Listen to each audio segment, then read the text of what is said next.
Tonight, Attorney General Godfred Yeboah turns into Speaker Alban Bagbin for allegedly procuring the services of Thaddeus Sorry as lawyer for the parliamentary service without approval from the Public Procurement Authority. That you cannot use a crime to defend a clear unconstitutional action by yours. So indeed, you are engaged in an unconstitutional action and you are using, with all respect, the commission of a crime to further that unconstitutionality. That is wrong. We have details plus speak to a private legal practitioner on this raging controversy plus what we are learning about the situation.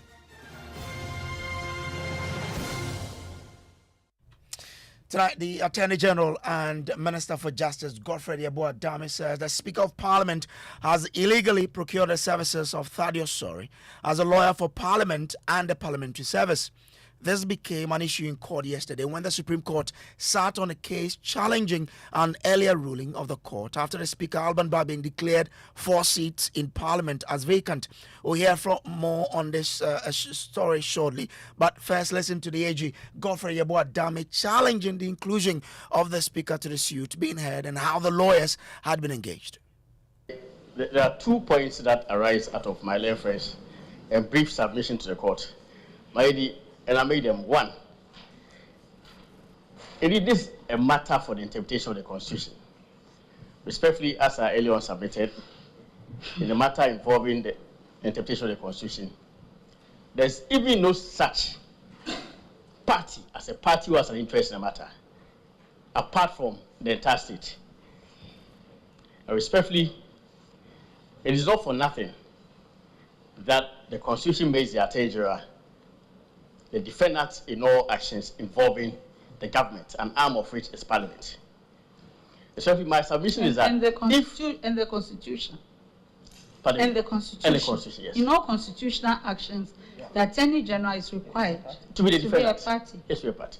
And especially, the point I make is that indeed the reluctance, with all respect, of the first defendant. Can we get to know the objective? Right. That first and foremost, if the first defendant is unwilling, with all respect, to file processes to enable the court to complete the case by Friday, my submission is that the first defendant is not even a proper party to the proceedings before the court.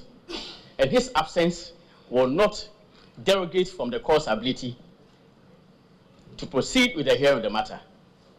Because he, the first defendant, has no personal interest in the proceedings before the court.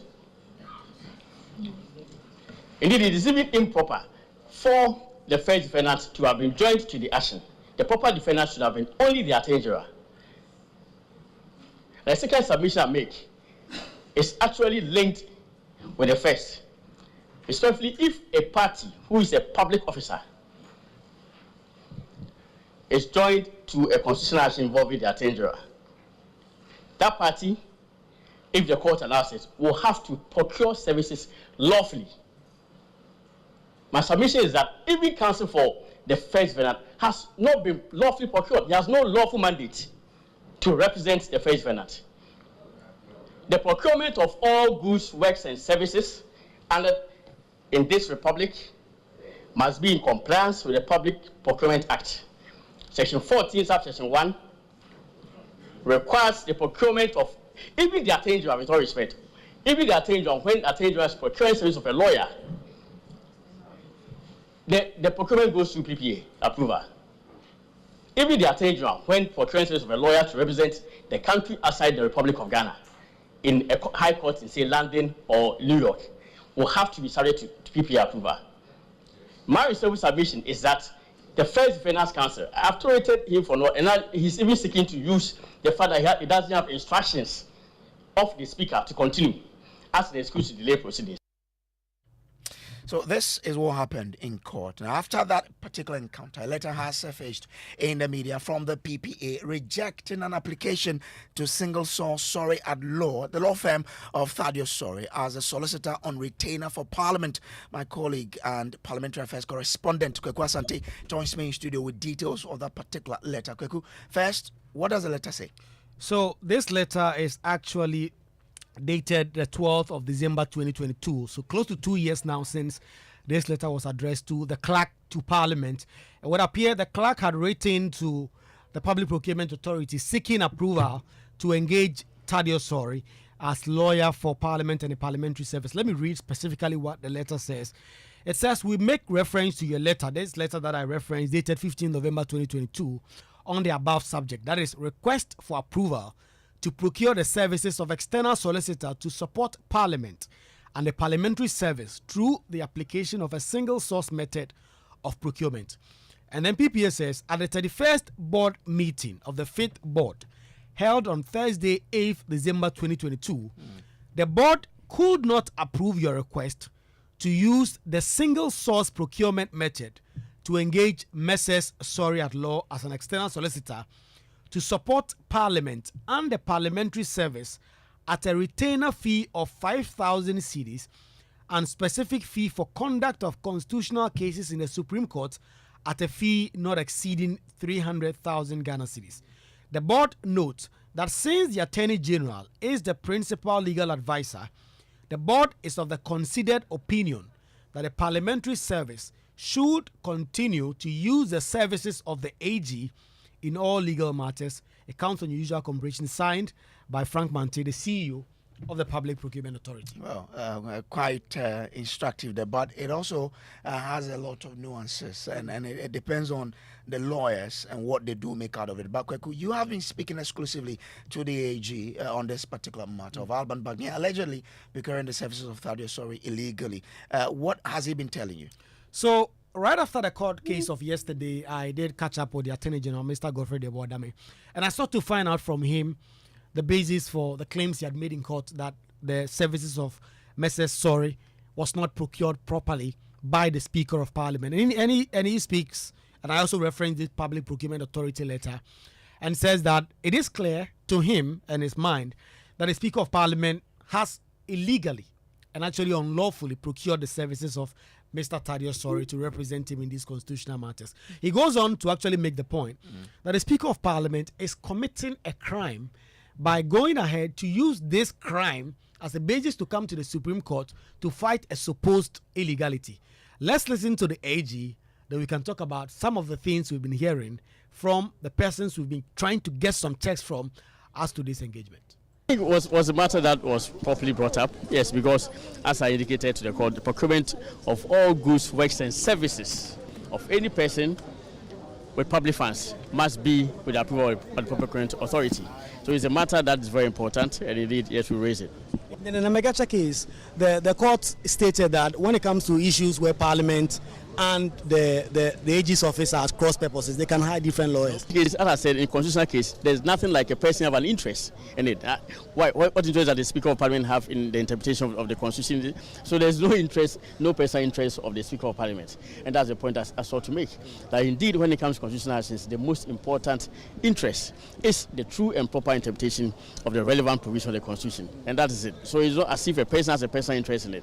And if that's the case, as I indicated in some cases that I cited, it is actually a proper interpretation of the Constitution by the Supreme Court that is most important. I mean, as I said, I've always tolerated the Speaker of Parliament and his representation, even though I know it's not lawful. And of course, it is not. You see, and the point must be made. It is not an attempt to prevent the Speaker from having representation. If the Speaker wants to have a lawyer, the Speaker must procure the lawyer lawfully.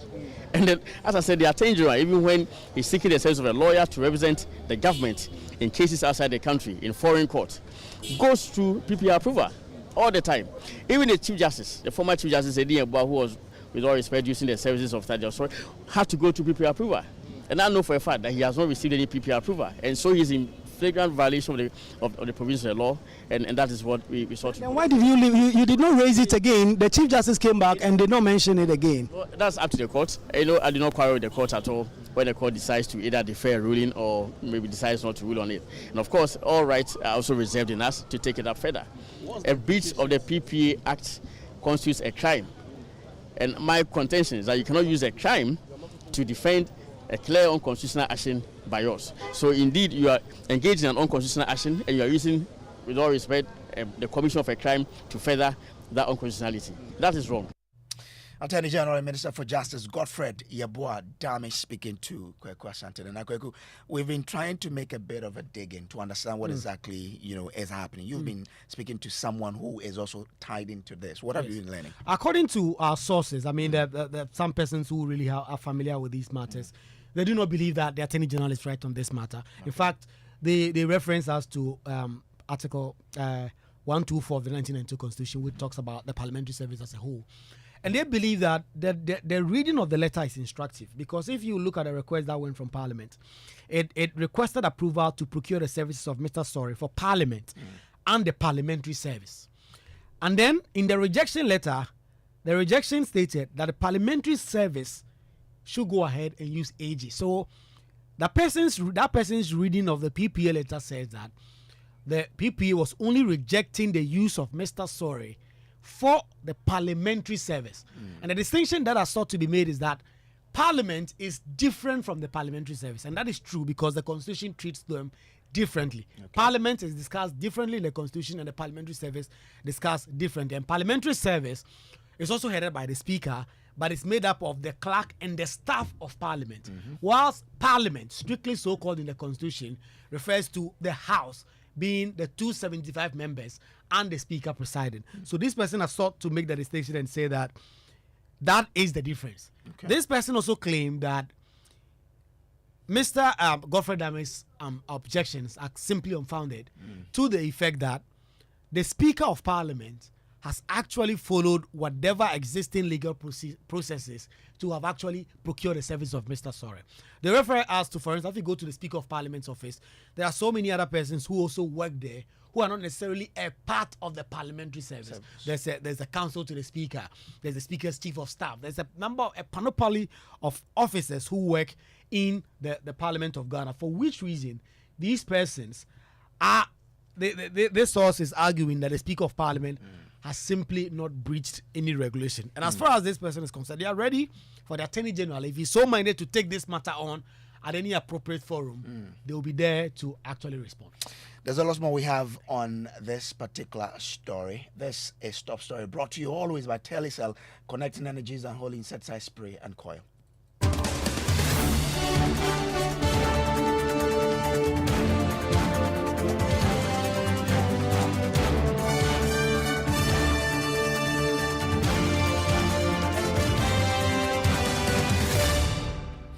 Well, let's bring in a procurement expert, Collins Ajiman Sapon, into the discussion. We also have lawyer Martin Pebu as well in this. Collins, grateful for joining us here. First off, I mean, what do you make of this particular story? That the AG is alleging that the Speaker of Parliament procures the services of, a lawyer illegally.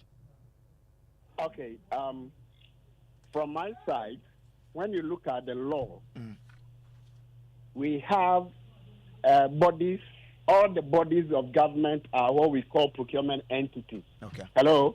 Yeah, you're on, sir. Yeah. We have procurement entities.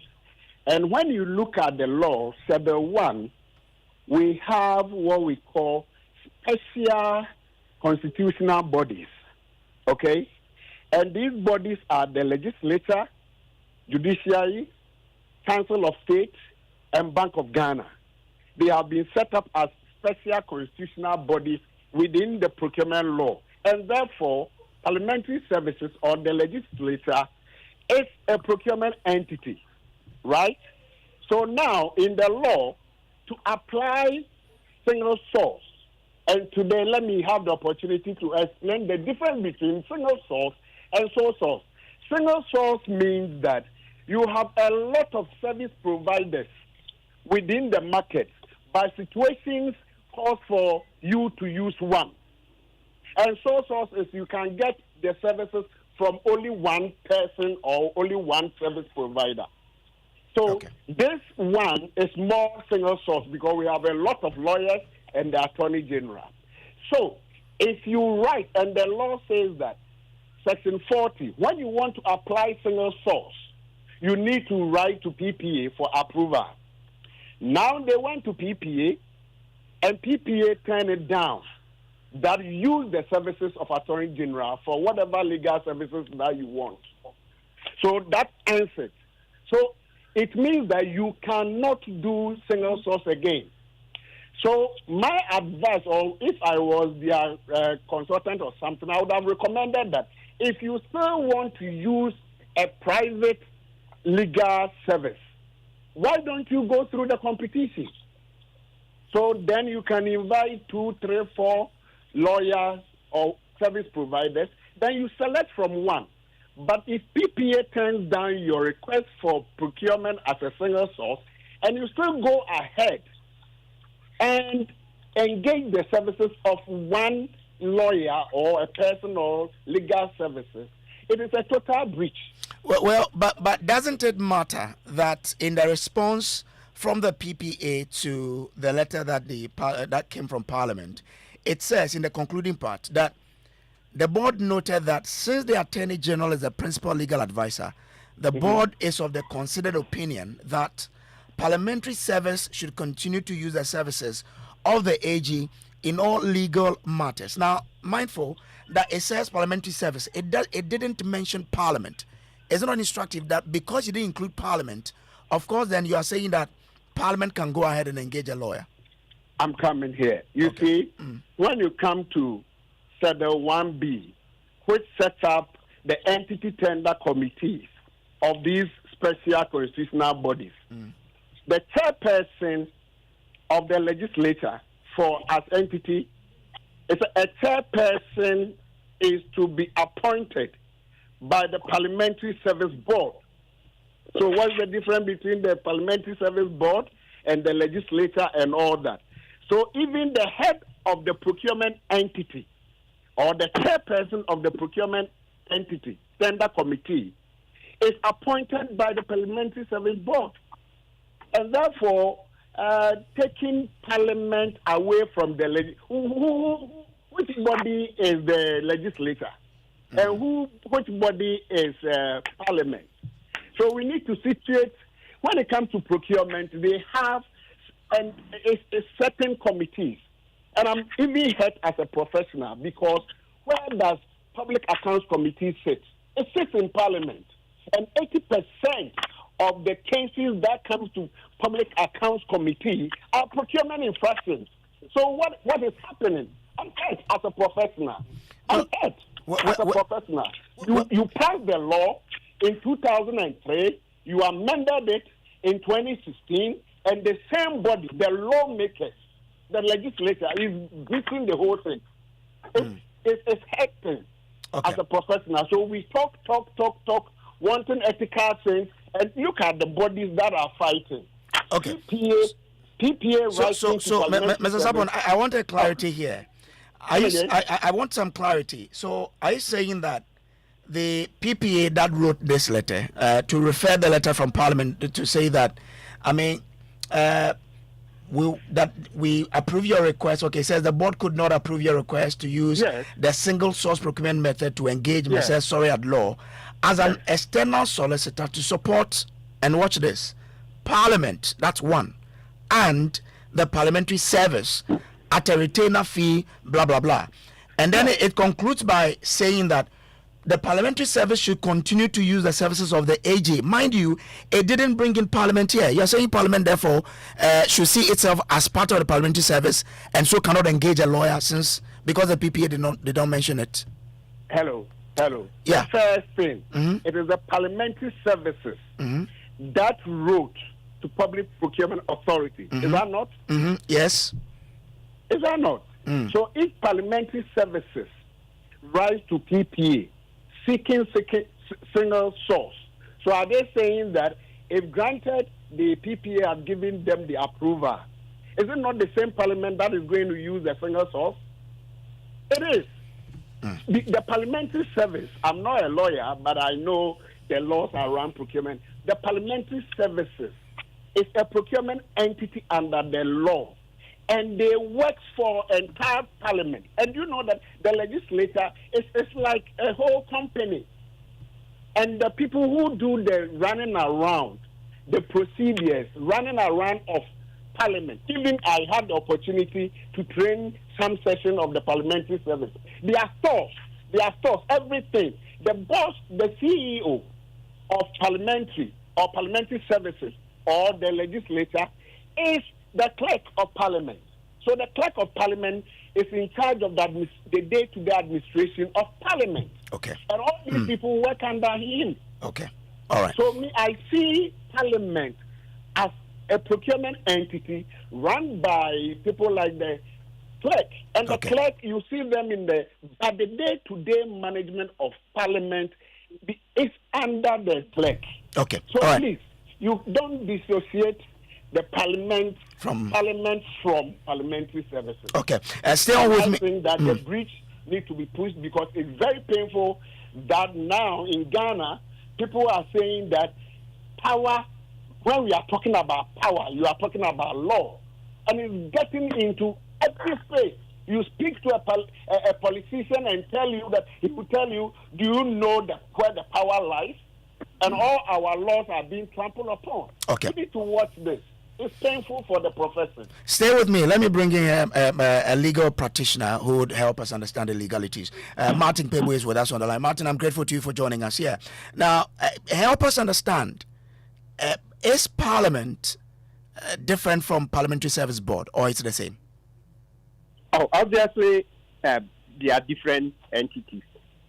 Obviously, they are different because the Constitution itself talks about who Parliament is. And the parliamentary service is different because they will tell you that Parliament is made up of a certain number of parliamentarians and the Speaker. So you see that with that definition, that is not the Parliamentary Service Board. You see, what we should look at is that if there is a lacuna in the law, let's tackle that. But let's not try to subsume Parliament under parliamentary service. Kweku read the other provisions, right? So there's no way or there's no space for us to say that parliamentary service is the same as Parliament. No, they are different. The parliamentarians are not part of the parliamentary service. Even from the word service, you see that there is that distinction. You even come to the judiciary. The Constitution makes it clear. There is the judiciary, then there is the judicial service staff. Okay. So that is the difference between them. If you check on Parliament's website, it says the parliamentary service exists to facilitate the work of Parliament through the provision of support services to the House, including its committees and agencies for the purpose of ensuring full and effective exercise of the powers of Parliament. If that is the case, shouldn't a lawyer for the parliamentary service be the same servicing Parliament? Not at all. Not at all. Okay, so Kojo, let's go through this. So as I stated earlier, under Article 93, this is why it says, 93.1, there shall be a Parliament of Ghana which shall consist of not less than 140 elected members. You see it? Yes. And then blah, blah, blah. So that's Parliament. When you come to the parliamentary service, so you hear them talk about the clerk, deputy clerk, the ushers, the marshals, the people who assist. They are not mentioned in Article 93. 93 is very clear. There shall be a Parliament of Ghana which shall consist of not less than 140 elected members. Then there is also the provision for a speaker, etc. I think, you see, let's do this. We are not bound to try to push Parliament under parliamentary service. Everything there is a lacuna, please, let's take steps to bridge that lacuna, to solve it, but not to stretch it too much. There are many Supreme Court decisions that tell you that. You see, you can have a law that is undesirable, but don't think that the undesirability should equate to unconstitutionality. No. The two cannot be the same. If there is a lacuna, let's deal with it expressly. But some people will find it hard to deal with the fact that if the parliamentary service, as they say, is to facilitate the work of Parliament, and of course, the same lawyer that services the board should be the same person servicing the House itself. No, there's no logic in it at all. There's no logic. So let's go over. The board it's made up of what? The speaker, the clerk, the other appointed person, right? They help to manage. But issues of management, there can be issues of labor, etc., that the board needs to deal with. Get buildings, get health insurance for workers, all those things. You need lawyers to help. Okay, but staff. So if they are different and the speaker is procuring, let's say for now, the issue at hand is the lawyer. If the speaker is to pay this lawyer with public funds, is he not supposed to get approval by the PPA explicitly to engage this lawyer? Ordinarily, yes. But if there is a lacuna, let's take steps to amend. Because once you don't mention Parliament itself, then and also the reason we're doing this is that remember that Parliament is an independent arm of government. Sure. So you don't want to do any interpretations that will seek to reduce the authority of Parliament. We already have enough trouble in the Supreme Court. So let's not do any other interpretation that will add to the woes. We are trying to build a democracy. What does it take to amend? Because we are looking for accountability, right? Yes. So by all means, anytime you talk about accountability, I'll be one of the first to support. So I don't have a problem. But when you say writing parliamentary service is the same as saying parliament, that one is a challenge. Okay. All right. So how do we deal with this issue that we have now? Not the speaker being accused of procuring the services of at law illegally. How do we address it going forward? Yes. So that matter was not even properly raised. It wasn't properly raised because you see, when you go to court, we have what we call an application. If you want to raise these matters, you write an application, like an application for a job, but of course our procedure is different. Then it will be served on the speaker and his lawyer. Then they will answer. But what Godfred did on the occasion was ambush. You see how the Supreme Court dealt with it nicely. Okay. You see, they didn't even dignify him with a response. Yeah, because yesterday he was just talking too much. He said so many things. Yeah, what they did was just to ignore him because he doesn't realize some of these things. So he's done them 1-2 days. So the best the course will just is to just ignore it. Okay. Can you imagine you ask your teacher a question in class and teacher doesn't even give you an answer? It tells you that what you said that it's not something that should be dignified with a response. All right. Collins Ajaman Sapo, you are a procurement expert. How should this be dealt with? Where we are now, where the speaker has been accused of using the services or procuring the services illegally. You see, are we being told that the Parliament, the 275 parliamentarians with their speaker, are we going to create a procurement entity for them? No. That is why the Parliamentary Services Board, from the lawyer, the speaker is part of it. So when it comes to, let's say, the presidency, the executive, the chief executive officer who run the day-to-day management of the executive or the presidency is the chief of staff. So the chief of staff is the one running the services, procurement of service, staff keepers, payment of staff, and all that. Even equipping that place with human beings. Then you move to judiciary. Judiciary, we have the judges, the top one, with the chief justice. They sit there. It's the judicial services that manage their day-to-day operations. The court, when you go to the court, the chairs are in the court. It is not brought by the chief of the chief justice. It will go through the judicial services. That's where they have officers, civil servants. There you get a procurement head there. You have head of finance and all there. When you come to Parliament, it's also the judicial parliamentary services. But since Parliament applied, or the parliamentary service applied to the PPA for approval, applied. So yes, for their bosses. Exactly. Would you recommend a retrospective approval from PPA for this? Retrospective approval. It's a breach because the letter, it was 2002, right? The letter from Parliamentary Services to PPA. The letter is not today. Yes, 2022, yes. Thank you. So it was asked then, okay, and they turned it down. So today, if you are engaging at law, and you just ignore that approval, that's why I'm saying that if I was the one consulting for them, I would have gone to judicial services and tell them that, parliamentary services, and tell them that, look, as for the single source, the guys have turned it down. And once your single source is turned down, it means that come and compete. Okay. All right. The PPA didn't tell them don't secure any services. So he advised. He said that use Attorney General's office to do your procurement. I'm not giving you the single source. Now, don't do it.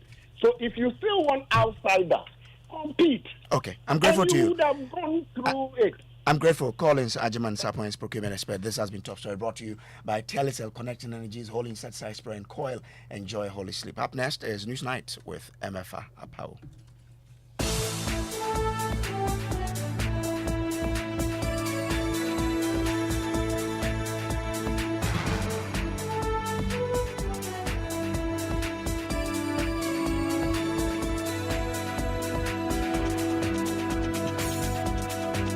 We're 37 days away from the 2024 presidential and parliamentary elections. Good evening and welcome to News Night. The hashtag Galamsey Now Stop is still on. And tonight it will cost the NDC $18.5 billion and the NPP $13.9 billion to implement flagship health policies. We are focusing on their manifestos tonight, but CDD fellow on public health Kwame Sapong-Asiedu is questioning the commitment of the two major political parties to implement this health manifesto.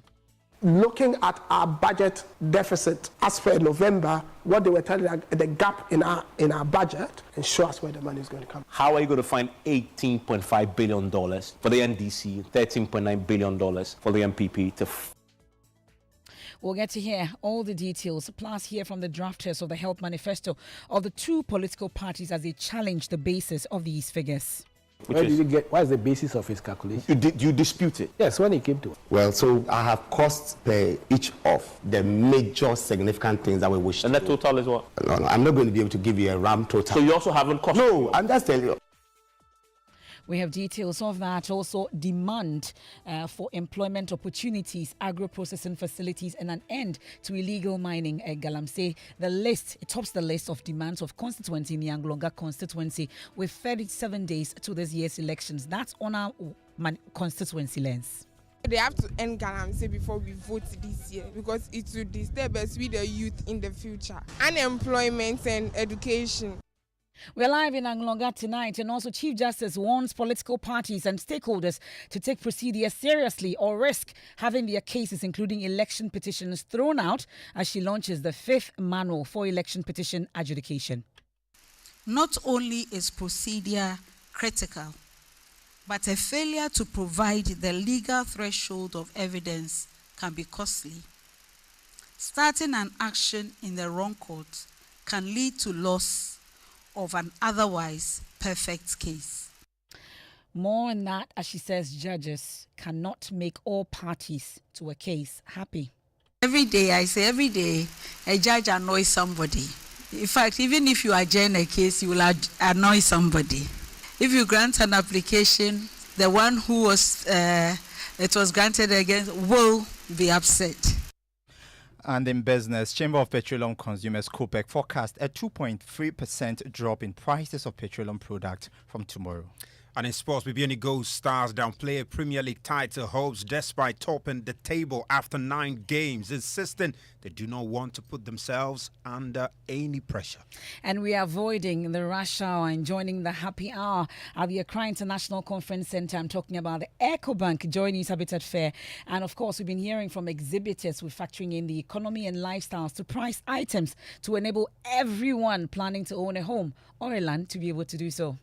We are saying that you should buy a house or land from us and pay it without interest in 5 and 2 years. We are offering a 10% discount. We are also offering free consultation. We've slashed our prices down because we want everyone to secure a plot. You want to make your way there. And of course, it's the National Science and Maths Quiz. We have the latest, the freshly minted 2024 champions of the National Science and Maths Quiz. Infansipim School, Kwa Boche, presents their trophy home in a grand style with a celebratory float parading through the streets of Cape Coast.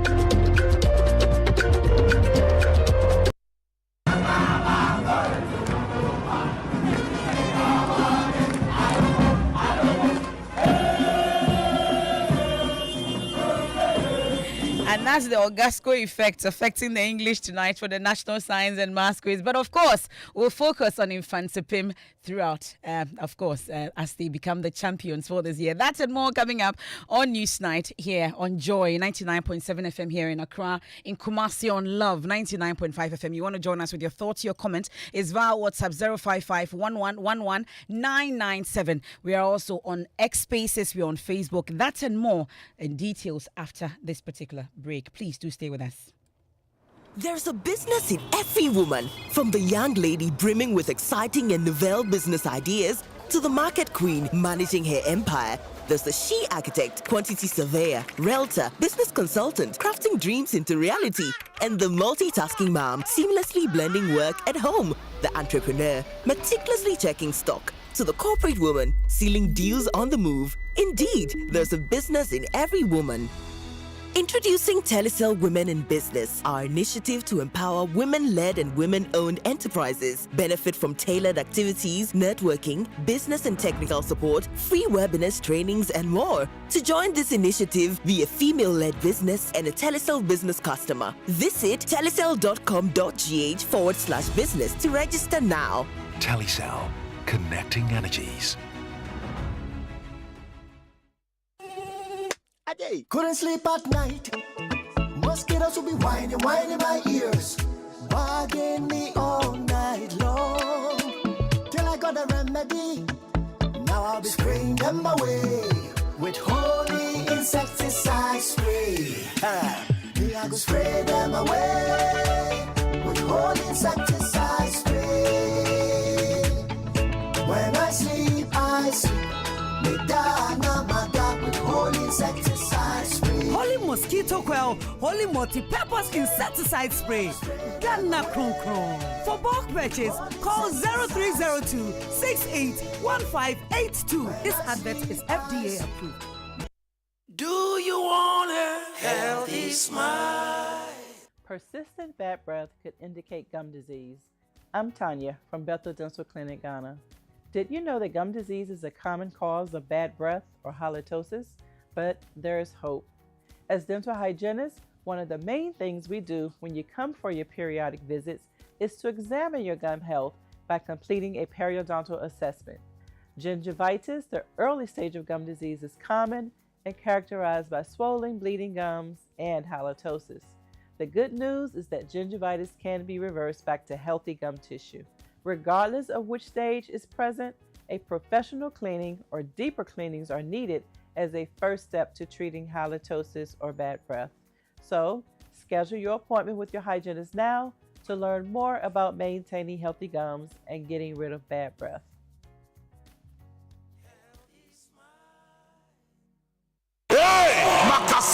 Get ready. Every objection against you is hereby dismissed. For Impact 2024 with the Archbishop Nicholas Duncan Williams, Reverend Dr. Eastwood Anaba, Apostle Joshua Selman, Apostle Isi Igeneba, Bishop Dr. Bernard Ojiri Asari, and Reverend Dr. David Entry, November 24th to December 1st, 9 a.m. and 5 p.m. daily at Action Chapel International Prayer Cathedral, Dominion Arena. For inquiries or bars information, call 059-230-0069. This is Newsnight here on Joy 99.7 FM in Accra and Kumasi Love 99.5 FM. I am Emefa Apawu. Let's start off from the election headquarters.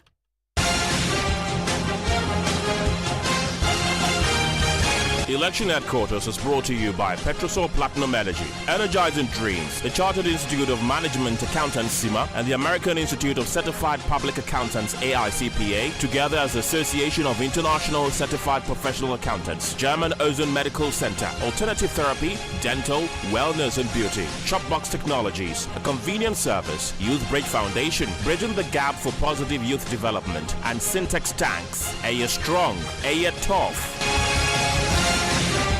And tonight, we'll start off by tracking the manifestos of the two main political parties, the NPP and the NDC. Already, questions are rife over how the two major political parties will raise funds to implement their flagship health policies in their manifesto. The Center for Democratic Development Fellow for Public Health, Kwame Sapong-Esiedu, revealed that it will cost the NDC a whopping $18.5 billion to implement its 111 programs, while it will cost the NPP $13.9 billion to implement its 84 programs captured in their manifesto. In the Joy News Manifesto track on PM Express is on every Wednesday on the Joy News channel. Mr. Sapong-Esiedu raised concerns over how the parties were going to raise these funds amidst a tight fiscal space when they win the elections. Listen. It's about $4.5 billion a year. And you have to factor it in that a chunk is the earlier calculation I made of the free primary health care because of the $50 average with 34 million people. So that is there. Even if in our calculation, what we did was we assumed that, let's say that they are going to even, only 50% of Ghanaians are going to access that. So the 1.7 billion just comes to about $850 million. But that is still a lot of money a year to find, factoring in the fact that we need to find $3 billion and we are struggling and going cup in hand to the World Bank. So for me, they have to tell me. And one thing about numbers is when you tell them every time, what the political parties would do is to try and muddy the waters by saying, how did you come to this? I'm not going to play that game with them. What they should tell us, how much is it going to cost? If they say that is wrong, let's assume they came and said, oh, this is wrong. They should tell us. They should tell us how much. Because you put it up. You tell us how much it's going to cost. Yes, and if they want to see the numbers and what has gone into the modeling to get to this, I'm prepared to share. But most importantly, they should tell us how it costs. The NPPs would cost 13.9. Yeah. They are more realistic in what they are promising. You saw in the numbers there. Even then, it's about 3.9 billion per year. A year. They can't find 3 billion. Yeah. But then they are telling me that they will find 3.9 billion every year over 4 years. When they can't find, when they can't find 3 billion for 3 years, for 1 year from the IMF. IMF, yes. Just to get. I mean, the point support. you're making, we've gone to the IMF, wanting 3 billion for the whole country. For a 3-year period. Which is 1 billion a year. And now you say you're going to be spending 3 billion every year for 4 years. 4 years. So what I get is, as happens with a lot of our manifestos, it's a wish list. They would implement some of them irrespective of who wins power. But 4 years from now, we probably would be looking at the things they promised us that they never implemented. And that, for me, is what we are trying to prevent today. By them opening up to us, telling us where they're going to find the money from, looking at our budget deficit as per November, what they were telling us, the gap in our budget, and show us where the money is going to come from. Especially at the time of economic crisis, as has been projected, it's probably going to take us a decade to recover. How are you going to find $18.5 billion for the NDC, $13.9 billion for the MPP to fund that manifesto over the 4-year period? You only have a 4. That's Kwame Sapong-Esiedu's interaction with my colleague Evans Mensah on PM Express Business Edition. Thankfully, he joins us via Zoom. I'll get to him shortly. But as he predicted, the two major political parties' reps on the show are questioning the basis of the data, asserting strongly that there are funds to implement them. We can take a listen to Presidential Advisor on Health, Dr. Anthony Insiasare, and NDC parliamentary candidate for Lambusi, Dr. Titus Bayo. Where did you get? What is the basis of his calculation? You dispute it? Yes, when he came to us. You dispute it? I asked him a very simple question. Okay, so if you dispute what is the basis of your calculation? He actually explained it. He explained it in this when he said, well, you dispute it? No, how do you, I don't see where he got his figures. Okay. Because you see, you have to get the basis. What is yours? What is your figure? How much is it going to cost you? Before you can then say what he said. Okay, you did the manifesto. How much is it going to cost you to implement? You know how much it costs. We know how much it costs. So tell us. The source of money for Agenda 1. I haven't asked the source yet. I'm asking about how Agenda much. 111. Not Agenda 111. I'm talking about all your promises. All the things that we are doing. If you read our manifesto very well, I can see that we've left a lot of portions out. If you look at it, it will tell you how we are going to do these things. One, you know that our flag bearer has said. But you don't answer my question. I'm coming. You want me to give you a figure? Yes. I have not done that calculation that CEDO has done. I don't know his basis. So you have questions there, but I'm asking you yours. Yes. Because you put 52 promises in your manifesto as far as health is concerned. Which we know within the 4 years. Did you cost it? Yes, we are costing our manifesto. You are costing or you've costed? We've costed, we know how much it is. So how much is it going to cost you to deliver on all 52 promises? I cannot give you a figure today. So you don't have it? We have it. I can give you a figure the next But you are the spokesperson. Yes, I'll give you a figure. But what I'm saying is that I know what you are doing. Fixing the how much because it's going to cost. You don't disagree that it is the most important question considering where the economy is going to be in 2025. Yes. Quantity or 111. It's simple count. This is simple count. Well, but that's not my question. My question is how much, what's the cost of that? Well, so I have costs per each of the major significant things that we wish to do. And the total is what? No, I'm not going to be able to give you a RAM total. So you also haven't cost? No, I'm just telling you. Why do you jump to that conclusion? I said I have costs. Simple. So if you allow me, I'll tell you. So for instance, if you take our free primary healthcare policy, we estimate per annum is going to cost us about $49 million, right? And we've costed this because we've done estimation for the number because we are doing it in phases. We've costed that if we have about 6,000 chips compound operating. Right now we're around 4,000. If we complete what we wish to complete and have all the chips compound running, we'll have roughly about 6,000. We've costed that, how much expenditure it costs per chips compound per year. And so if we are freeing funds for them and they are going to get, it's going to cost about $49 million. $49 million per annum. Per annum for the free primary healthcare? Yes. $49 million? Yes. Okay, so that's just one item. That's one item. So I'm telling you that, you see, the kind of questions you're asking, if you want someone to just mention a figure to you, remember, we have to give you some. But we have something, you have a benchmark there. We have to give you he's told you it's 18 billion. Yeah, but not on the basis of what? So I asked him a question.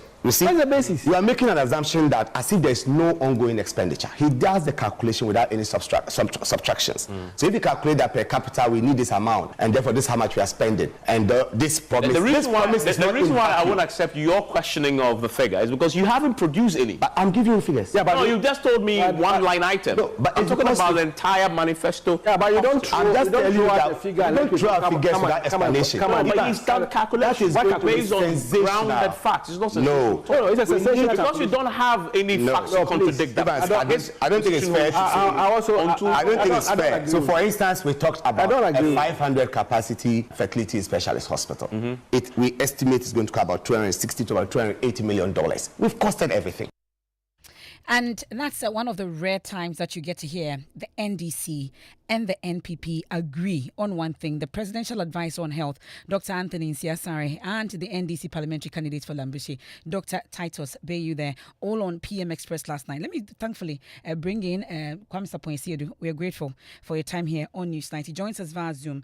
So you've heard the two reps on the show last night after your presentation insisting that they dispute the figures, yet they were not able to tell us what their figures will be. But let me get a quick clarity on this. 111 projects for the NDC, 84 for the NPP. That's aside the other promises that they are making on the campaign trail. Are we adding that to it? No, we're not adding that. And that's the biggest concern. Okay. Because, let me say the beginning first. The problem is they've made promises in education, promises in agriculture, promises in the economy. And as I listened to them, because when yesterday I finished, I took pains to listen to both of them. And Dr. Nsiasare makes a statement that he asked me how I come by it. And I did answer him. And for the benefit of those who are not in that private conversation, because he's made it public, I'll give an answer. Because I have exactly what I told him. I reminded him that in this current government, their current health expenditure per capita is approximately $100. We have 34 million people in Ghana. So if you multiply the $100 by 34, it's 3.4 billion. If you multiply that by 4, you get 13.2 billion to start with. The bigger problem I then reminded him of was of the fact that in November, they told us in their own budget that it would cost 1.7 billion to finish the Agenda 111 projects, but they budgeted just over 200 million to finish them all, which means they knew they were not going to finish it. And so that gave a deficit of 1.5 billion to finish the Agenda 111 projects by their own budget, which has gone into the current manifesto. So we've got to layer that onto their spend. Then they have promised other things. And the thing about health is that there's always a unit cost for every cost center you decide that you're going to introduce. So for example, if you look at the NDC manifesto in free primary healthcare, globally, it's between $40 to $60 per person per year. You can Google the thing. So if my friend and colleague Titus tells us cost 49 million, I'll push back and say, you should show me the country where this has been implemented at such rates. I take on board what Titus says when he says, I'm assuming that nothing is happening. No, I'm not assuming that nothing is happening. The truth of the matter is, if you listen to Prof. Claim, he said they were coming back to finish the CHIPS compound that hadn't been completed when they left office. That is caveated on an assumption that the NPP has neglected these CHIPS compounds for 8 years since they have been in power.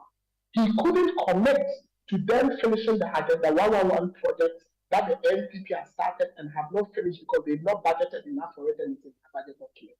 So when we are modeling for something like this, you put all these into the modeling projections and then you add on our population growth rate of 2.1%, which is a Ghana Statistical Service growth rate from our last census. And then you project, because the budget and the parliament is for a 4-year cycle, whichever government comes in is going to come 4 years. That is how you do these things. And I dare say, Emefa, they told us that Dr. Osiasari said he was going to give Evans a figure after the program today. Has that figure around? We have not received that figure. We have an intellectual conversation. Pardon? I was saying that we have not received that figure yet. Has the figure around? We have not received it yet. So how do I have an intellectual conversation? It's like my teacher telling me your answer is wrong. And I ask my teacher, what's the right answer? He says, I don't know. How can that even be a basis to have an intellectual conversation? You are the teacher. You are the teacher because you wrote the manifesto. You wrote the manifesto, therefore you are telling Ghanaians to vote for you, and you are selling them these promises on the basis that you implement them. I ask you, how much would it cost you to implement them? You say you send me the figure a day later, and a day later you've not sent it. But you are telling me my answer is wrong. Kwame, what then does this only be ridiculous conjecture? I was wondering what then this tells. I was wondering, Kwame, what this then tells the ordinary voter, for instance, because this is just health, and they are not able to tell us what exactly they are going to do. Yet we've put out 111 promises on the side of the NDC, 84 on the side of the NPP. Is it that they just put together a wish list? Projects are just thrown into a document, yet we are not sure that that will actually materialize. I think I concluded, that was my concluding statement yesterday. They've got manifestos. They will implement some of them, not all of them. So in 2028, we'll be at an election, irrespective of who wins, where we'll be having a similar conversation, just as I pointed out in 2020, that if they were able to operationalize even 20% of the Agenda 111, by 2024, I was giving the NPP a cast iron conviction that I'd vote for them, and they've still not got missions and operationalized within one. We would have a similar conversation in 2028 because they are not telling us how they are going to implement this. And for me, that should speak to the Ghanaian. Because if you are going to vote on the basis of what are in those manifestos, and they cannot show you the calculation of where the money will come from, and what they busy themselves about is to discredit the projections that other people have made, especially when global, when political parties put out their manifestos. In the UK, for example, where I live, By now, the Office of Budget Responsibility would have costed all these things and told them the issues of what we call costing these things. And I just think. Oh dear, I seem to be losing you, Kwame. If you could just reposition briefly, I seem to be having a terrible connection to you. But whilst you do that, though, I would then want to find out, some would say that maybe they have costed it, they have the figures, at least one line item was given for $49 million on the part of the NDC. Could it be that they may have it, but they have to hold it close to their chest, just maybe? Could that be a possibility? Well, you know that we are in a country who's looking for $3 billion from the IMF. Exactly. So for all intents and purposes, every government that comes would have to borrow to fund these things. If a government borrows in your name, you are going to be the taxpayer who pays for it. How does a government borrow in your name and not tell you that they are going to borrow how much it's going to cost? And how can you be naive to then go and vote on the basis of someone borrowing in your name? You're giving someone a mandate to borrow in your name. He's not telling you the bill he's going to bring to you, but he says, vote for me. That is the sort of conjecture that we are being shown. And for me, that's selling snake oil. And this is the two major political parties we have, the NPP and the NDC. Does it look like we have an alternative? Well, unfortunately, we don't. That's why I told you that in 2028 we'll be having the same conversation. I told you, your station in 2020 by 2024 we'll be having this conversation about agenda. Why are we ain't going to happen? 4 years later, it's come to pass. I never want to be the prophet of doom. Unfortunately, the way our political parties behave, you always have to put them on the spot. And I'm telling you, unless we get the numbers from them and critically analyze them and compare and contrast with what we've done, in 2028, we'll be having the same conversation. Well, definitely hold your feet to the fire, and that's why we have Manifesto Tracker in place. And Dr. Anthony Nsiasare promised to give that figure.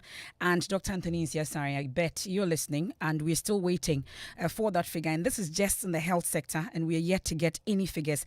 And they're disputing that the NDC will be using $18.5 billion, and then the NPP for the 84 projects will be using $13.9 billion. Yet they're questioning the basis for this particular calculation, but they are yet to give us what the figures are when it comes to at least health. We'll be focusing on other sectors as well as we continue to track the manifestos of the NDC and the NPP, at least the two major political parties as we have it. But let's stay a while longer in the election headquarters. And thank you so much once again, Kwame Sapoinsiedu. Now, the latest Afrobarometer survey on citizens' views on most important problems and economic conditions has revealed that 82% of Ghanaians believe the country is leading or heading in the wrong direction. The survey also indicates that 59% of the population say their living conditions have worsened today than they were a year ago. Dr. Edem Salome is Director of Research at CDD Ghana. Take the citizen out of the what happens in the economy in the country as a whole. So we find out from Ghanaians how their living conditions are, whether it's good or is getting better or worse. And unfortunately that's what we saw. But Ghanaians, like I've said, are one of the most optimistic people on earth.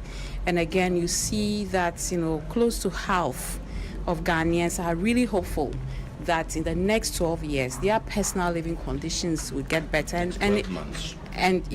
indeed that of the country would get a lot better in the next 12 months. Well, on the payment of bribes, 52% of Ghanaians admitted to paying bribes to obtain police assistance, while 38% paid bribes to avoid problems with the police.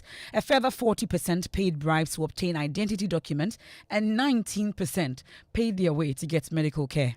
This data shows us that Ghanaians are willing to pay a bribe to get out of trouble.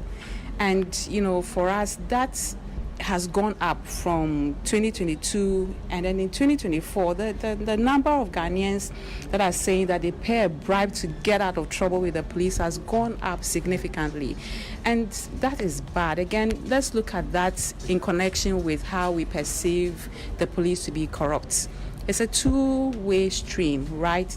So whilst we are pointing fingers at the police as being corrupt, we also point fingers at ourselves. too, because we are willing to, when it comes to us getting out of trouble, we are willing to pay a bribe to do that.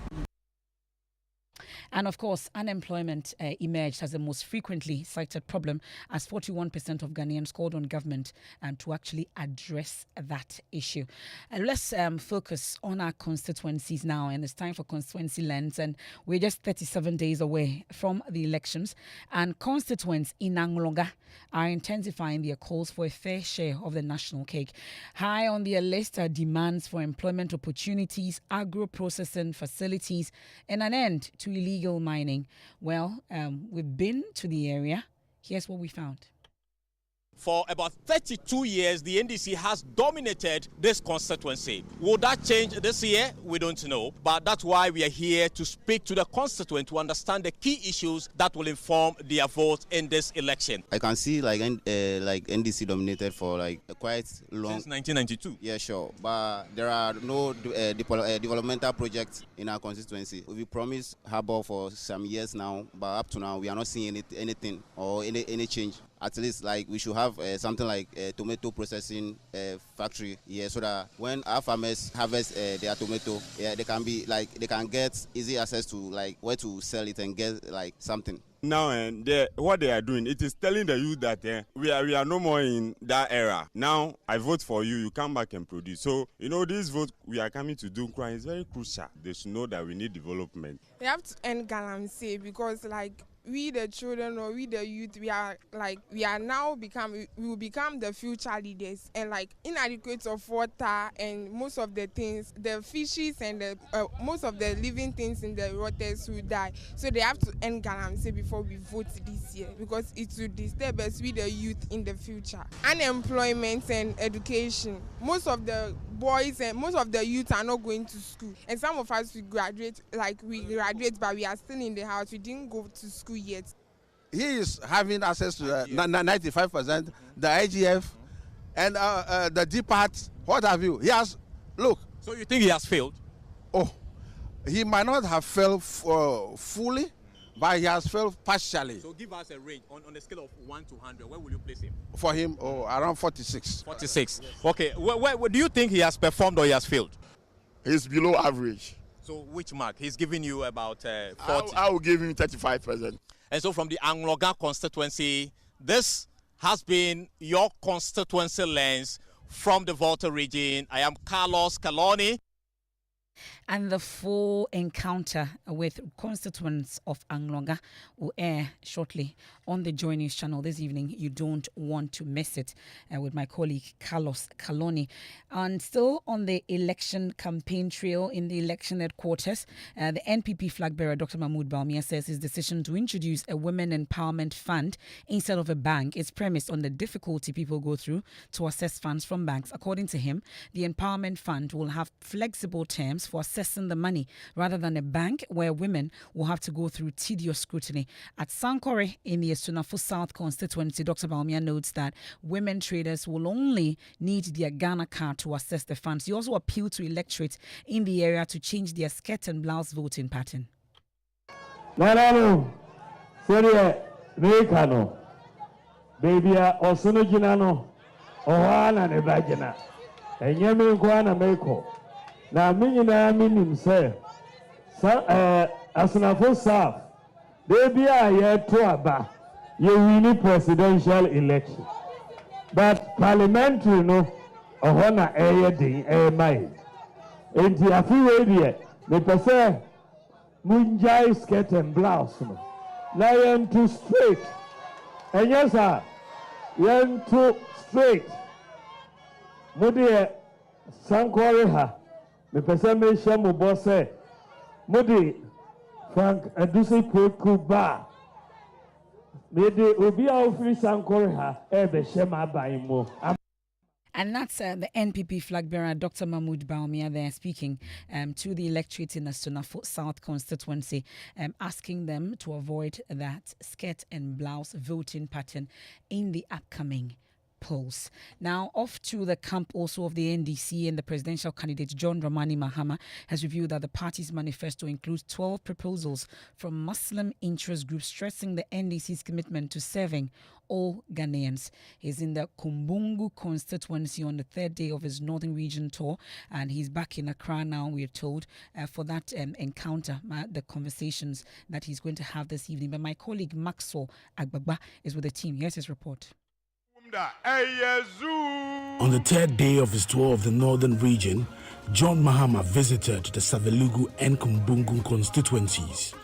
Speaking in the Savelugu constituency, he insisted that the NPP flag bearer, Dr. Mahmoud Bawumia, must answer his 5 questions on the economy, stressing that is why he was brought to the NPP. The NPP flag bearer had responded to John Mahama's questions with 50 questions of his own. This election, the main issue is about the economy. And I asked him 5 questions. He answered with some Humpty Dumpty 50 responses. And I'm saying he should forget about his Humpty Dumpty 50 questions. Just answer the 5 questions on the economy for Ghanaians to listen and understand. That's all, simple. That's all we're asking. Because that is why you were brought as vice president. That is why the MPP gave you a waiver to get a party card and become their vice president. Forget about compost plants and all the funny things you're asking me. Answer the 5 questions on the economy. John Mahama said there's only one school of survey in the southern part of the country. He stressed that there are plans to build a second one in the northern part of Ghana, which will be named in honor of the chief of Kumbungu. He revealed that the NDC included 12 out of 14 requests from Muslim interest groups in its manifesto, as he emphasized that the party is committed to working in the interest of all Ghanaians. He mentioned that the future NDC government will drastically reduce the cost of performing Hajj. Before we wrote our manifesto, the National Chief Imam came to me with the National Muslim Conference, and they presented us a 14-point Muslim manifesto. We put 12 of those points in our manifesto, and so we are committed to implementing them. When NDC was in government, you needed only 11,900 cedis to perform the Hajj. The money they are charging today, if you had put it in the time NDC was there, you'd have sent your father, your mother, your wife, your sister, your brother, your grandfather, your grandmother. You'd have sent all of them to Hajj. And so, NDC, it is in our manifesto. We say when we come, we're going to reduce the Hajj fare drastically. And that's John Dramani Mahama there, ending Maxwell Agbagba's report. James Eshen is in the studios. What's up? All right, cool. Coming up in business this evening, Chamber of Petroleum Consumers COPEC forecast a 2.3% drop in prices of petroleum products from tomorrow. And Cybersecurity Authority pledges to protect critical information infrastructure installations during the December elections. The business news on Newsnight is brought to you by MTN Business, Kingdom Books and Stationery, Syntex Tanks, and Pepsodent Charcoal and Herbal.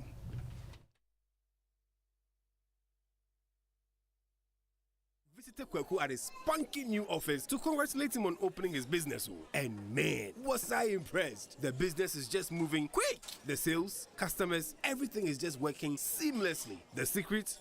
He said, it's MTN Business Broadband. In this fast-paced environment, we need fast and reliable internet to support all business types. No laggy online meetings, great download and upload speeds, impeccable business management systems, all inclusive. I mean, you can have it all. Sharp! I signed on immediately.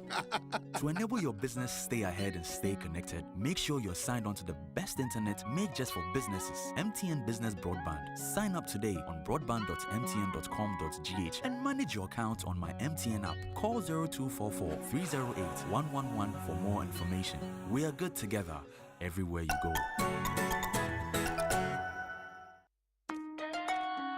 Son, we are so proud of you for setting up this hospital. I really love those hospital beds and waiting chairs. By the way, did you import them? No, Dad, I didn't. I actually got them from Kingdom Books and Stationery right here in Ghana. Wow. We also bought our office supplies, safes, executive desks and chairs from Kingdom, and they gave us expert advice on how to set up our office. Guys, that makes 3 of us. I also got our sofa and bedroom sets, plus our dining hall furniture for our new home from Kingdom. Wow, Mom, that makes 4 of us. I usually get my stationery items from Kingdom. Kingdom. And my teacher also mentioned that our classroom furniture was provided by Kingdom. So there you have it. Whenever you're thinking about setting up an office or acquiring furniture for your home, etc., Kingdom Books and Stationery should be your first point of call. With over 40 years experience in the industry, we stock and supply a wide variety of globally sourced office and home furniture, stationery and equipment. Visit our head office, Osu Akwaje, or our office near the Osu Stadium. We're also in Tema Community 1, opposite Olam SHS, Kumasi KNUST campus, UCC Cape Coast, and now at the Marina Mall, Airport City. Or call us 0302 764101, 764209, or 762792. Visit our website www.kingdomgh.com.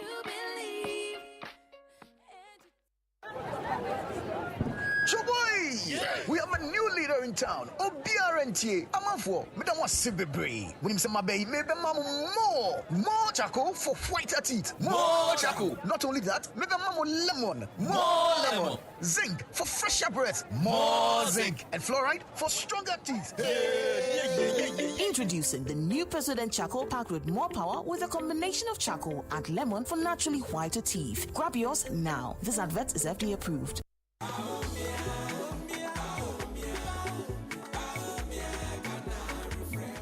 From the classroom to the lab, from the village to the city, the NPP's commitment to education is building a brighter Ghana.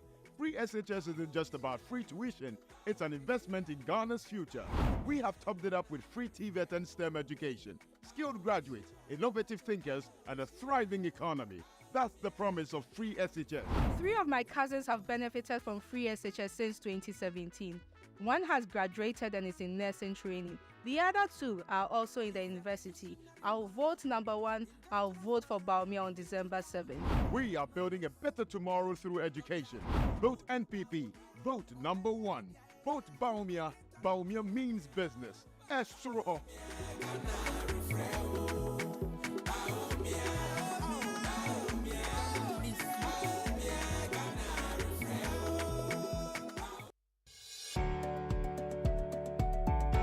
Imagine having access to top-notch educational resources, no matter your grade of school or location in Ghana. With the Ghana Knowledge and Skills Bank, you can tap into a vast library of resources, even in offline mode. From primary all the way to tertiary education, we've got you covered. As a student, you have access to past questions from 1990 to date for BEC, WASSCE, and tertiary test examinations. As a teacher or lecturer, you can hold virtual classes for your students and share your lecture notes for their use. As an educator or researcher, you can publish your books or articles for public consumption. And lastly, you have your own studies teacher or AI tutor who is trained to teach you in any subject topic till you fully understand. So whether you're a student, educator, content creator, researcher, or entrepreneur, the Ghana Knowledge and Skills Bank was made just for you. Sign up today at www.gksb.gov.gh. The Ghana Knowledge and Skills Bank, where learning has no limits and the possibilities are endless. This project was financed by the World Bank under the erstwhile e-Transform project at the Ministry of Communications and Digitalization. The luckiest star 712 hash. Luck is everywhere for everyone, yeah. Welcome and now for a daily star 712 hash and found no regrets. A side comma investors are a striking gold. A comma health workers are a diagnosing luck with precision. A side comma that tough guy who couldn't hold back his tears. Say a comma passionate fan or also entering containing a joy. After to the seamstresser or turning a hard-earned stitches into a bundle of happiness. And now, a comma if you say your next big win is right here.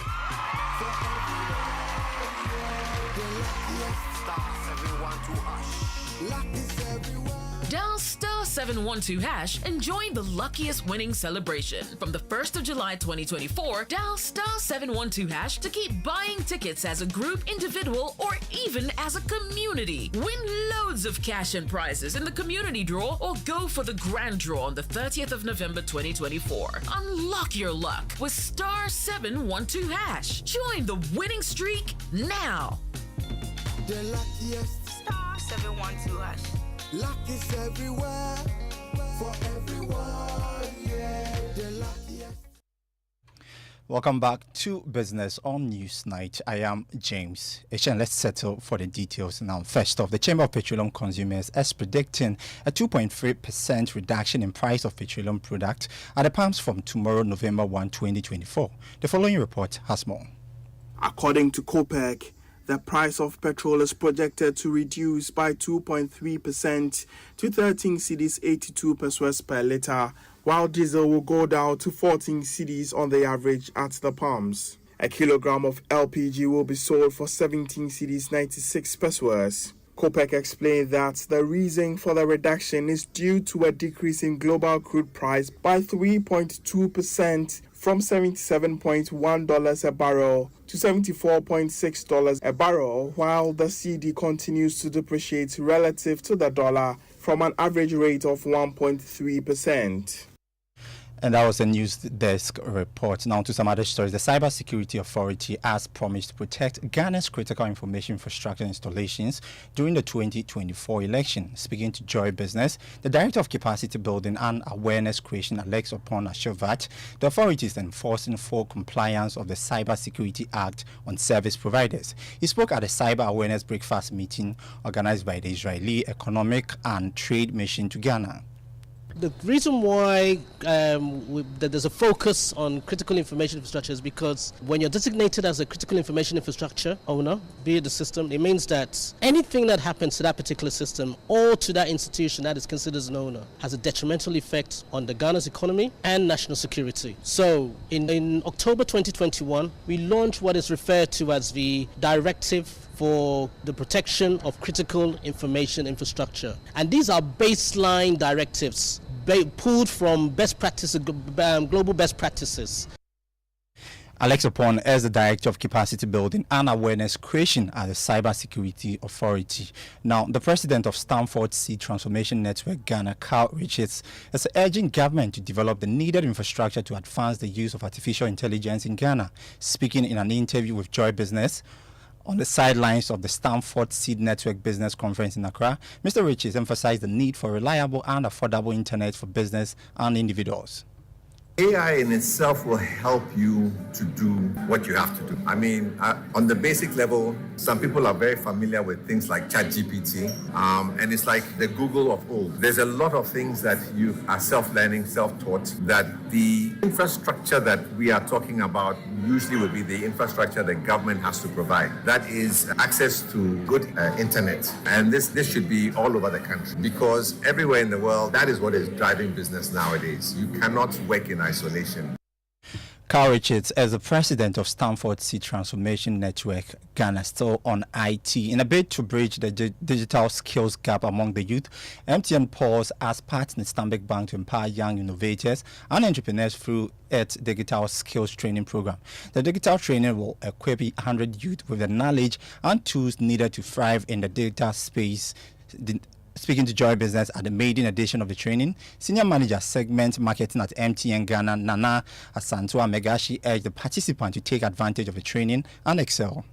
This is a training we organized together with Stanbic Ghana. The idea behind it being that we have a shared vision of youth employment, empowerment. We want to empower the youth, make sure that they are future fit, ready for the future with digital skills. So we are using this platform. This is the maiden edition. And we are using this platform to empower the youth, teach them some skills to help themselves, either as in their various lives or even as potential entrepreneurs. I mean, we have a very youthful population, and you know where the world is going now with digital. And we thought, let's leverage that, the youth that we have, and bridge that gap with the digital ideas that are out there for future empowerment. For this very first one, we are looking at just about 100 youth that are here. As I said, it's the maiden edition, and so as time goes, we'll increase it and then give them more access.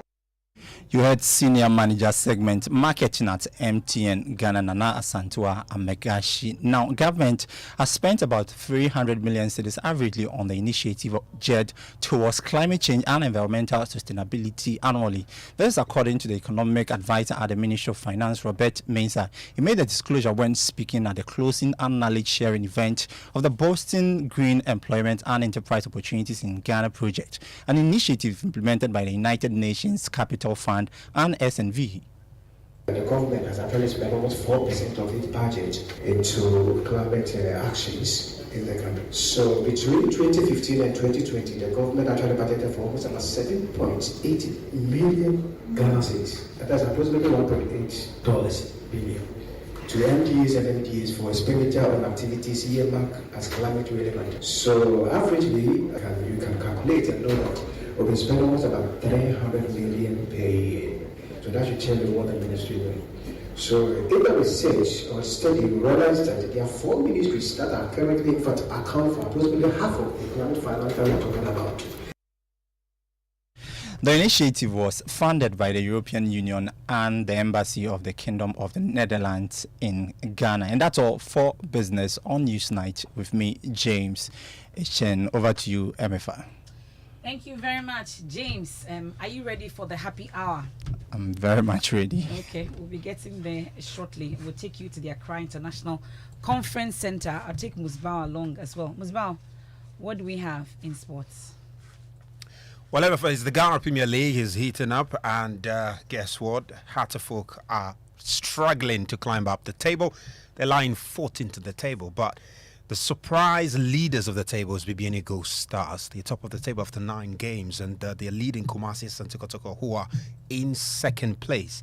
They're second place, 3 points ahead of Kumasi Asante Kotoko, and their head coach, Frimpong Manso, in his press game ahead of the game, his press conference ahead of the game this weekend, is saying that he is avoiding the pressure of having to win the Premier League, and he is trying to downplay the opportunity to win the league. At the moment, they stand a very good chance of winning it, but he says they have a long way to go and do not want to be put under any pressure. Remember, the last season was Summertex who are playing the league. Yeah, it was Summertex who won the league last season, surprisingly, and BBN Ghost Stars, based on their performance at the moment, are in the run to win it. Some update from the Ghana Premier League, but for the big news now is Manchester United's new head coach, and we are waiting when Ruben Amorim is going to take over. Well, they have a game on Friday. He's the head coach of Sporting Lisbon. Man United looking to replace him with Eric Ten Hag. He's got a game on Friday, and today he held a press conference, and guess what he's been saying? He's been saying that he will confirm whether he will leave Sporting Lisbon and move to Man United or the reverse only after the game on Friday. So all Manchester United fans, wait for it. Latest by Saturday, you get clarity as to whether Ruben Amorim will become your new head coach. So Emefa, that's it. And we are also recapping on the Joy Sports Invitational content. You should make a date on Joy Prime, 4 p.m. tomorrow. All the companies that took part will try and recap on some of the events that did take place over there. And I cannot forget that, Emefa, we didn't see you around. I was looking to see you on the tracks, but you didn't see me around. We have to get you ready for next year, God willing. We need to get you ready for next year, God willing. On coach's advice, they said I should see wait. Ms. Val, thank you for the latest from the world of sports. Now, former director of the Ghana School of Law, Kwekwensa Sari, has strongly criticized the Supreme Court, claiming it has become predictable in its rulings. Of course, this is generating a lot of controversy. But, of course, we've been hearing from the Chief Justice, Gertrude Tokono, and she's tonight warning political parties and other stakeholders to take their procedure seriously or risk having their cases thrown out. Speaking at the launch of the latest manual on adjudicating elections, the Chief Justice insisted that procedure is so fundamental and goes to the heart of every dispute before a court. The Chief Justice therefore cautioned potential litigants to pay particular attention to procedure when going to court. Not only is procedure critical, but a failure to provide the legal threshold of evidence can be costly. Starting an action in the wrong court can lead to loss of an otherwise perfect case. This is why I crave and ask that strong attention should be paid to the teachings and the learnings in the material that has been freely given in this manual. It should be extremely helpful to especially the media, who need to correctly inform the public on ongoing disputes.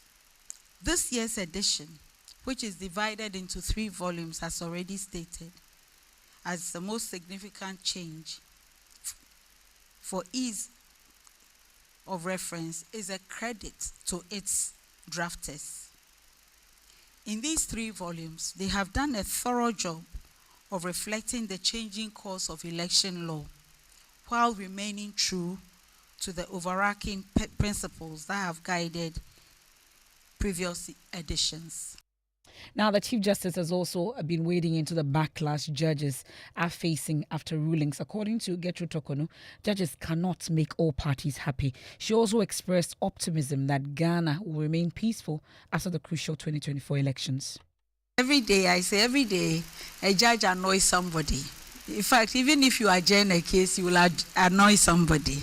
If you grant an application, the one who was it was granted against will be upset.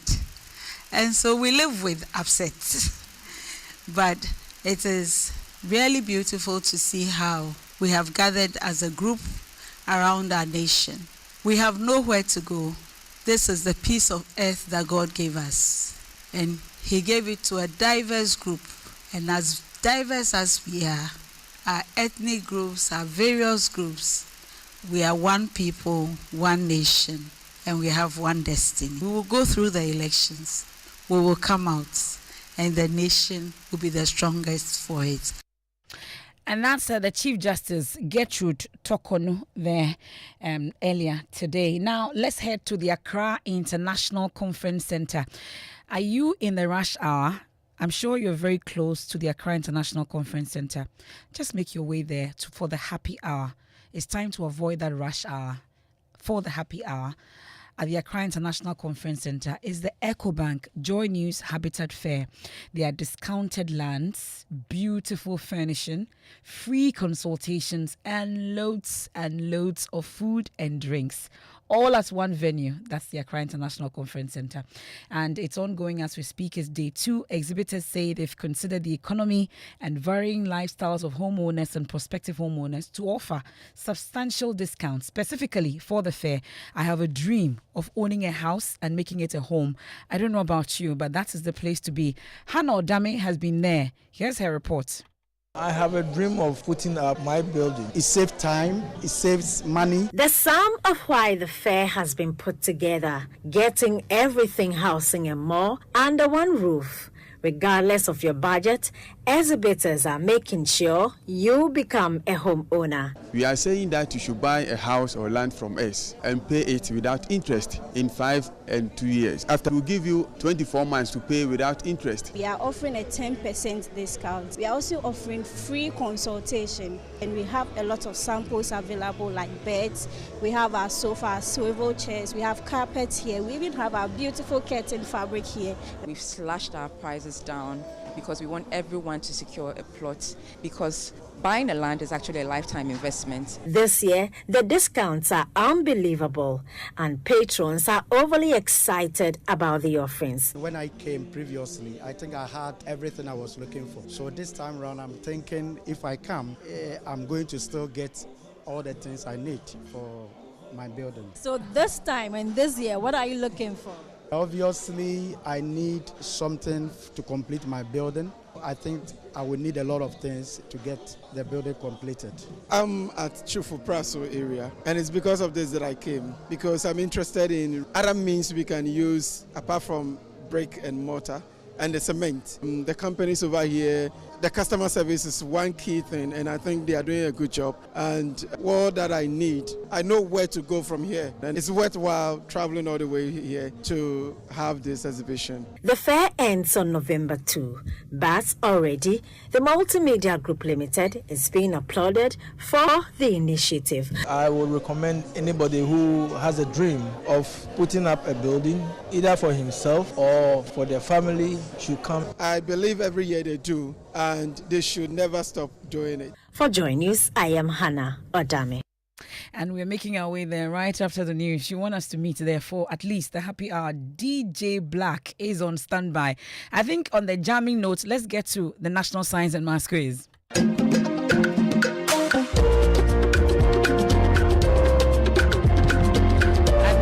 that wears green, you're still nursing their wounds, while the school that wears red, black is still painting the central region. Kwaboche. In keeping up with tradition, the contestants paraded their newly won National Science and Maths Quiz trophy. Is gold, just made for Infancy School. And of course, my colleague Adubia Asari has more in this report read to you. In a momentous triumph, Infantipim School clinched their third National Science and Maths Quiz trophy after a thrilling nail-biting finale, breaking a 10-year streak since their last win. My last 2 digits is also a square. Yes, Isaac. 164. Yes. In the true spirit of tradition and just ahead of their 148th speech day, the jubilant Butcher Boys took their victory to the streets of Cape Coast. Parading through the town in a celebratory float, they shared their joy with the community before returning to campus, where the trophy was proudly presented to the school's board of directors.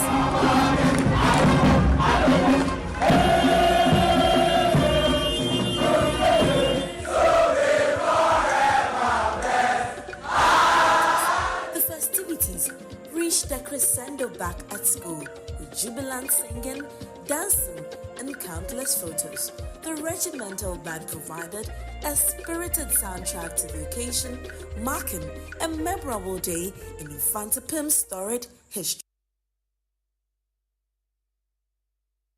And I was just waiting for more. And that's how we wrap up today's edition of Newsnight here on Joy 99.7 FM. The 2024 National Science and Maths Quiz is produced by Primetime Limited and sponsored by the Ghana Education Service in partnership with Gold PLC and supported by Pepsodent, Dupay, Prudential Life Insurance Ghana, and Bittermalt. Also, the broadcast of the 2024 National Science and Maths Quiz has ended all too soon. On Joy News is supported by NASCO, Vitamilk, Virtual Security Africa, Ace Medical Insurance, Build Financial Technologies, DBS Roofing, Syntex Tanks, Family Health Medical College, Chopbox Technologies, and Action Secondary Technical, DPS Pipes, and Waka Now.